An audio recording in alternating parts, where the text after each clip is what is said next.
হয় আমাকে ভাইয়া বলতে পারেন অথবা আমাকে থ্যাংক ইউ স্যার। বয়সের হিসাবে আঙ্কেল বলতে পারেন। তবে আঙ্কেল ডাকটি শুনতে খুব একটা পছন্দ করবো না, ভাইয়া বললে ভালো লাগবে। আসসালামু আলাইকুম স্যার, আমি তাসনুবা তাসরিন। আমি পড়াশোনা করছি চট্টগ্রাম বিশ্ববিদ্যালয়ে ব্যবস্থাপনা বিভাগে চতুর্থ বর্ষে। একটু পজ দেই। আপনি আপনার যারা প্রশ্ন করবেন হয় আমাকে ভাইয়া বলতে পারেন অথবা আমাকে থ্যাংক ইউ স্যার। বয়সের হিসাবে আঙ্কেল বলতে পারেন। তবে আঙ্কেল ডাকটি শুনতে খুব একটা পছন্দ করবো না, ভাইয়া বললে ভালো লাগবে। আচ্ছা, ধন্যবাদ। আচ্ছা ভাইয়া, 2020 সালে করোনা টাইমে আমি মাশরুম বিজনেস শুরু করেছিলাম আমার ফ্যামিলিতে, কিন্তু মূলধন স্বল্পতার কারণে আমরা দীর্ঘদিন চালিয়ে যেতে পারি নাই। আমার মতো হাজারো তরুণ আছে যারা শুধুমাত্র জামানতবিহীন যে ঋণের ব্যবস্থা, সেটাতে কিন্তু খুবই জটিলতা, যেটা আমরা বইতে পড়ি, বাট বাস্তবতাটা ভিন্ন। কারোই কিন্তু জমি বা ওরকম থাকে না যেটা জমা দিয়ে জামানত যুক্ত ঋণ নিবে।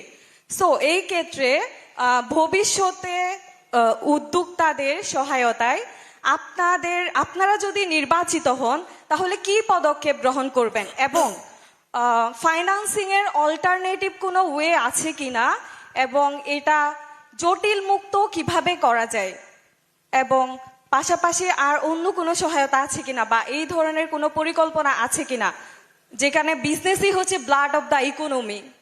Thank you so much. Thank you. দেখুন, আপনি যে বসেন, আপনি যে উদ্যোগের কথা বলেছেন, যেটা আপনারা কোভিড সময় নিয়েছেন, বাংলাদেশে এরকম বহু ছোট ছোট উদ্যোক্তা আছে। আমাদের যেটা পরিকল্পনার মধ্যে আছে, হ্যাঁ, আমাদের দেশে ব্যাংক লোনের ক্ষেত্রে অনেক ডিফিকাল্টিজ আছে। খুব সহজে যে ব্যাংক লোন পাওয়া যায়, নট দ্যাট। আমরা জিনিসটাকে ইজি করতে চাইছি।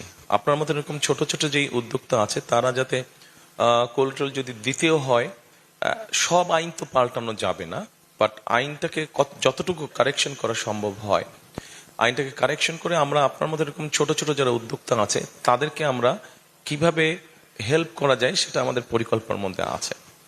একই সাথে আমাদের পরিকল্পনার মধ্যে আরেকটা আছে, যেমন ধরেন অনেক স্টুডেন্ট এখন দেখা যাচ্ছে পড়ালেখা করতে জাপানে যাচ্ছে, পড়ালেখা করতে চায়নায় যাচ্ছে। আমাদের একটা চিন্তা ভাবনা আছে যে অনেক সময় অনেকে যেতে পারে না, তার হয়তো ভিসা ফিস অথবা তার প্লেনের টিকিট এটা এনা ফ্যামিলি সাপোর্ট দিতে পারে না। আমরা এখানে একটা চিন্তা ভাবনা করছি যে এরকম যারা আপনি যেরকম ছোট উদ্যোক্তা, আপনি যেরকম সাপোর্ট চাচ্ছেন, ঠিক একইভাবে যারা পড়ালেখা করতে যেতে চাচ্ছে তাদেরকে স্টুডেন্ট লোন নামে কোন লোন দেওয়া যায় কিনা, এটা আমাদের একটা চিন্তা ভাবনার মধ্যে আছে।